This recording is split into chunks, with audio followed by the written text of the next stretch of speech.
to those people who are dreaming, who are redefining themselves, this is the right place to be. More often than not, you will be afraid. You'll be afraid, and it's so important to push through that and say, but what if you do succeed? What if you do succeed in doing that small thing and focus a lot on that potential to succeed?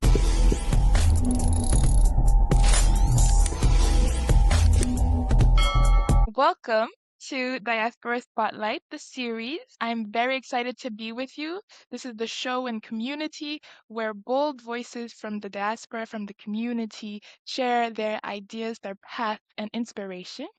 And if you're building, dreaming, or redefining what's possible in 2026, you're in the right place. So let's get into it. My name is Seynedhee. I am very excited to have a special guest joining us from internationally, who she'll tell us more about it. But first, let me introduce our guest, Wangeci Thuo. Welcome. Thank you. Thank you for having me. Yes, thank you for being here. So, would you please give us a brief intro for those of us who don't know you yet? I'll tell the backstory later, but please tell us who you are and where you are right now as well. Hi, everybody, and well done on this initiative. I really think that it's so important to bring experienced voices together so we can all learn from each other. My name is Dr. Wangeci Thuo. I am a Kenyan woman who has lived half her life in Kenya and the other half in the United States. I am a global health expert, and what that means is that I've spent my professional career and my academic career focused in the area of public health internationally. Things that are very important to me is making sure that we're not just looking at the health of an individual. I think it's very important to keep your physical and mental health in focus all the time. And I'm so glad we have professionals, clinicians who do that. But a lot of times, it's not just about the health of the individual, it's also the health of the community. And that's why public health is so important to me. We want to make sure that as a community, we have access to full array of health services, and that together we are protecting each other and we're living healthily. And that's why I've dedicated my life to working in public health. It's good to be here, and I'm looking forward to this chat. Yes, that's amazing. So happy you're here. I met Dr. Thuo when I was visiting Kenya family, and getting to know her and her family, and then being able to spend time speaking about public health, global health, which is also a topic that I studied in my bachelor's and master's, and that I wanted to learn more of from an expert who's actually worked on the field. So that's the backstory of kind of how we met, and the knowledge that this woman holds is amazing, and the wisdom. So I'm excited to get into our questions, and we'll start off with a topic that you mentioned, which is mental health. How or why has it been so important for you to get into community health and mental health and public health in general? Why, based on your background or interest? Yeah, and Sinead, but well, I do think mental health is important, and when I think about health, I think about the well-being of the whole individual and the well-being of that individuals and those around them.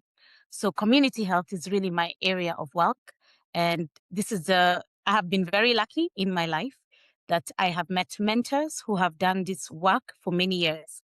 Um, I got into public health, global health, international health, community health. You can use all those terms very early in my career. Just when I finished university, I got my first job doing administrative work in an organization that was working on an area of diseases that is called neglected tropical diseases, NTDs. And NTDs are a group of about 21 diseases. They're often the kind of diseases that you don't hear a lot about them because not many people experience them. But they're always the kind of diseases that make it to the really scary documentaries or, in that class where they talk about parasites that you should be careful about. That's where they will be featured. But surprisingly, uh, a very good number of people around the world, more than 1 billion people, are exposed to these diseases. And majority of those people live in tropical areas. They live in sub-Saharan Africa, in Asia, in the Americas. And more often than not, it's people who are living in very difficult socioeconomic conditions. So in our area of work, we say these are people who are living in the last mile. What that means is this is the place you're not going to often find a clinic. It means it's not the place that you'll find a doctor or a nurse even. So these are communities that really are removed from your regular services. But that's why it was so important to me. And that's why international health became so important to me. Communities are not just about those we can reach. It's also making sure we are finding ways to reach those we consider unreachable. And that's why the term last mile is used a lot. It's it's that geographic space that is just very difficult terrain, or it's very insecure to get to. um, I just got a really deep passion for making sure that the work that I do is reaching those individuals as well. I love that. That's really inspiring. And neglected tropical diseases, we don't hear about them. It's in the name, but we don't really talk about them. I got to, I guess, learn about what that term was when I was Hmm. interning for Doctors Without Borders, and I worked on snake bite envenomation. Right. I've never Uh-huh. heard of, Yeah. but Yeah. yeah, that still kills like 100,000 people a year, but we don't Hmm. really hear about it. So, um, thank you for That's sharing. exactly right. Right? Can you Yeah. tell us more, maybe on specific NTDs that you've worked on? Yes, and I'm so glad you brought up snake bites, because even within neglected tropical diseases, like I said, it's a group of 21. And even within that group, there are those that are even more neglected than others. Well, the group of diseases in that group of NTDs, I had the privilege of working on a subgroup where there are ready treatments. What this means is there's medication that can treat, but there's also medication that can prevent. The group of diseases I was working on included uh, lymphatic filariasis. A lot of us will know it as LF or elephantiasis. I also worked on river blindness, which is onchocerciasis. And then a few other names I'll just share are trachoma and soil transmitted helminths were also included in this, and schistosomiasis. So this was the subgroup of diseases I was working on. I'm going to tell you why I'm using past tense a little bit here later. But for the past 2 decades or so, this has been my area of focus. Now, remember I said that I've always had a passion for making sure that we're not just talking about treating one individual, we're treating communities. NTDs are about treating communities. For you to actually eliminate these diseases, for them to stop being a problem, everybody in that community, more than at least 80% more often, have to be treated for the disease and have to continue being treated for many years until the parasite disappears. So they're a very unique group of diseases. Their biology is very unique. The way they're treated is unique. And as you'll remember, I said the people they impact are also a unique population, because they're mostly people who won't have access to a health facility. Um, yeah, so those were the group of diseases, but snake bites, like I said, are also part of the NTD family. Um, there are many diseases that even today still haven't been given that level of attention. And it's a consistent battle for those who work on NTDs to make sure that they're not forgotten and that they remain front and center when people are talking about keeping communities safe. I love that. Yes, that's true. And to continue to keep these communities front and center is important work um, Mhm. that we might not hear about enough. And so, what would you say to people who say, why do we need to care about this in 2026? Why is community health or those 21 diseases, why is that important to care about in 2026? Yeah, that's an excellent question, especially in this day and age when there's so many important things that we want to take care of, or that are our priority. Yeah. Um, So one of the things about global health is that we often say that diseases don't know borders. There's no way that something can happen in one part of the world and you should not be worried that it's going to come to the other side. We experience it in our lifetime with COVID. The second thing about health is that there are diseases that you can actually get rid of, and some are easier to get rid of than others. In the world of NTDs, that's where you will find actually diseases you can readily eliminate. Elimination is a term that means that you have reduced the parasite to such a point that you can't transmit it person to person, that you won't walk into a village and you'll find many children with worms. That's what these NTDs represent. They're that group of diseases that you can actually eliminate. And then the other thing is that they have, like I said, ready available treatments. Now, the reason people should continue caring about NTDs, about community health, is one, like I said, we're living in a borderless world. People have that freedom of movement, but parasites and vectors also have that freedom of movement. During my school years, I learned that the fly that transmits river blindness is called a black fly. It can fly hundreds of kilometers, hundreds. And that means that you have a fly that can bite someone here and infect somebody hundreds of kilometers away. Oh, wow. It's interesting because this is just an example of one. So you can imagine the number of other diseases that can be spread like that. The second thing is that health is very much, it's not a standalone area. We now say, health is wealth. If you are a healthy person, you're able to be in school, you're able to work, you're able to contribute economically. And it's very important that you keep in mind that what you do as for people to keep them healthy has a direct correlation to how they contribute to society and the GDP and the economy of that society. So you really can't neglect really making sure that communities are healthy. The last thing I'll say about this is about why we should care about community health and why it needs to remain in focus is because um, as a global world where we are living in a globalized uh, I'm going to say family, we do have that moral and ethical duty to take care of each other. We are 7 billion people in the world now. We all know that the world is also suffering the impact of all of us being here. And Mother Nature is telling us that it is struggling with all of us in here, with all the things that we are doing to it. So there is a moral and ethical obligation to take care of the planet that we live in. And that means taking care of ourselves, taking care of our environment and everything in it. I love that. That's true. Snap, snap. Right?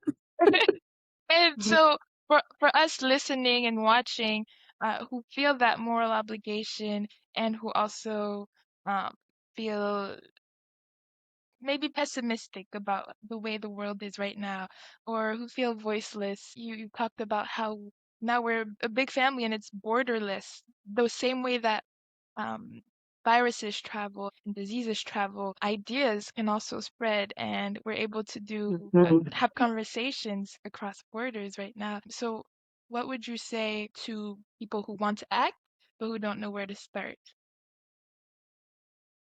That's a great question. When you began your introduction to the podcast, you said to those people who are dreaming, who are redefining themselves, this is the right place to be. And I think one of the things about life is that you're a constant student, and you're constantly put in a position where you do have to dream big and where you do have to redefine yourself.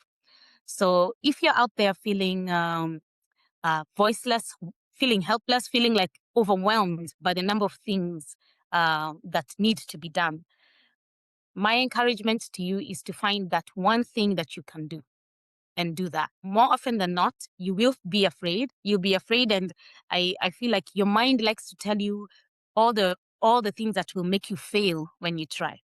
And it's so important to push through that and say, but what if you do succeed? What if you do succeed in doing that small thing? Maybe it's volunteering in your community center. Maybe it's something even closer to home with your relatives. Those things, those small steps all contribute to a bigger step. So nothing is too small, not to start. And the most important thing is to keep pushing yourself and telling yourself and convincing yourself that yes, you could succeed. You could fail, but failure is not a bad thing, but you could also succeed, and focus a lot on that potential to succeed. I love that. Right. It could go in what if you don't, but actually what if you do succeed? What if it does work Yeah. out? I love that. And so you've discussed a lot of the things that you've been able to do in the past. Where are you at right now? What are some goals for the future that you have for yourself? Yeah, I said I would mention why I'm talking in past tense. I have spent the better part of my career working on neglected tropical diseases. I've been very fortunate to work with great organizations and institutions. But as many people know, in 2025, the world of international health, international development changed significantly. A lot of the funding that was directed towards that area of work was reduced. Majority of that was coming through institutions or agencies like USAID. So many of us are found ourselves in an area where we do have to redefine and reinvent ourselves. So my step has been actually to lean into that opportunity. I have been fortunate to consult with different organizations so far to lend my expertise to different areas of health.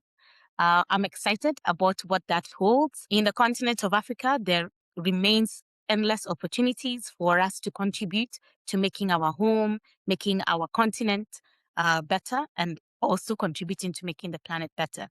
So I'm continuing to consult and contract.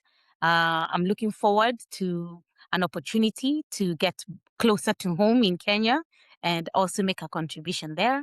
And 2026 promises to be a good year and a new chapter.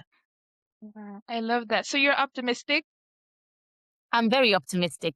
Even in the midst of chaos, I remain optimistic. I love that. Where do you get that optimism from? um, Well, I think most of it is like I said. You have to sometimes you have to fake it until you make it. Keep telling yourself like, what if you do succeed? Um, don't get me wrong. I also have moments where I say, oh my gosh, like so much has changed, and how are we all going to land on our feet? But there are also moments where I say, we are going to land on our feet, and we are going to be able to contribute. So I wish I could say that I was a naturally optimistic person, but it does take some internal work to It stay does. optimistic. Yes, I know it does. Well, I really appreciate your wisdom and your input. And now we're going to go on to a new section of the show, which is the quick fire, rapid fire. So I'll ask you questions, Okay. and you can answer the first thing that comes to mind as fast as possible. If you're ready, you let me know. You're ready, let's go. So, what's the next country you want to visit? Iceland. Mm. Uh, who do you think will win AFCON, the African Cup of Nations, this year? Oh, that's a hard one. I can say who I wish wins. Go ahead, go ahead. Senegal. Ooh, okay, okay. It's in front of an Ivorian. Why didn't you say Cote d'Ivoire? Okay, it's quick fire. Let me go on. Um, what is your favorite dish? That Kenyan dish. We eat roasted goat meat and we call it nyama choma, and I really enjoy it. Oh, I love that. Okay. And Hmm. what is your favorite word in your mother tongue? What is your mother tongue and Oh, then your favorite word? Mhm. okay. My mother tongue is Kikuyu. Oh, well, I'll say the word that we use a lot. It's a term it's an exclamation term. People will say "guy." It's basically the same as saying "oh my god." Oh, I love that guy. Oh, I love that. Um, And so, wait, can you tell us just a little bit more about Kikuyu, that Mhm. community? Where is it placed in Kenya or on the map? So the Kikuyu people are one of the, I believe, more than 50 tribes in Kenya now. Um, uh, they're a community that have their own beliefs and traditions, including our origin story, which I think is really interesting. Kikuyu people have a legend that when God created the earth, he created the equivalent of Adam and Eve. But in Kikuyu, those were Gikuyu and Mumbi. So the man was Gikuyu and the woman was Mumbi. And together they had 9 sons. And those 9 sons became lonely and wanted to have partners. And so God created 9 women who married those 9 sons. And together they grew the Kikuyu clans. Um, it's one of the larger, in terms of proportion, one of the larger tribes in Kenya. Um, we are majority Kikuyus are farmers. We are also called the mountain people because our homes are often around Mount Kenya. Mount Kenya has very significant meaning for the Kikuyu because legend also says that that is the seat where God sat. Wow, that is an amazing origin story. And I'm sure the traditions also are beautiful for coming of age and just Kikuyu people. So that's amazing. And Yeah. yeah, um, Yeah, I really like to tell that story, especially now when a lot of us have lost our connection to our cultural identity. A lot of languages are also dying out. And it does, like I said, it takes a lot of deliberate effort to remember these stories, to pass them on, and also to remember your language, right? that's So I'm true. glad you asked me that question. It even made me pause, like, huh, which word? Which word, right? That is so important to pass down those Yeah, traditions as well, and that legacy of speaking your tongue. yeah. Um, yeah, that makes me have another question. Like, what do you recommend for those of us who maybe don't know our mother tongue or maybe are more removed? How do we stay connected? Yeah, even for many of us who grew up speaking our mother tongue, there's some things happen. The less you use it, the more you lose it. Yeah, if you don't use it, you lose it.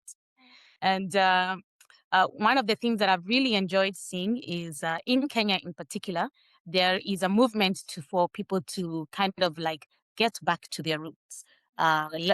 People who sing, young Gen Zs who are now performing in Kikuyu or who have even have concerts where Kikuyu music is featured. Um, it's again a very intentional effort for people to learn. I encourage 2 things in particular. Getting close to the music. I find music to be such a good way to preserve culture, preserve a language, because a lot of our songs are teaching us not just the words, but they're also teaching us about the culture. The second thing is also to stay learning, have a curious mind. Don't be embarrassed that you don't pronounce all the words or you don't understand your language completely. It has happened to many of us, but we are all able to reclaim it. We are also all able to unlearn and relearn things. And that can be done now that you said, we have more innovations, we have more technology available to us. And it's okay for you to lean back and say, hey, I'm going to learn one Kikuyu word or one word in my language every other week. And That's slow and steady, you'll get there. I love that. Thank you so much, Dr. Thuo, for your time. And I really appreciate it. Looking forward to staying in touch. 3 words to end on. What would you say to our audience looking at the camera? 3 words.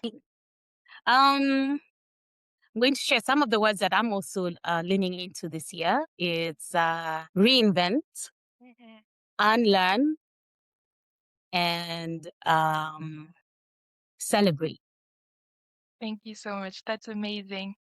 Celebrate! Yay! Thank you! Thank you so much for having me, and thank you for this initiative. I wish you the best, and I'm looking forward to hearing from your future guests as well. Me too.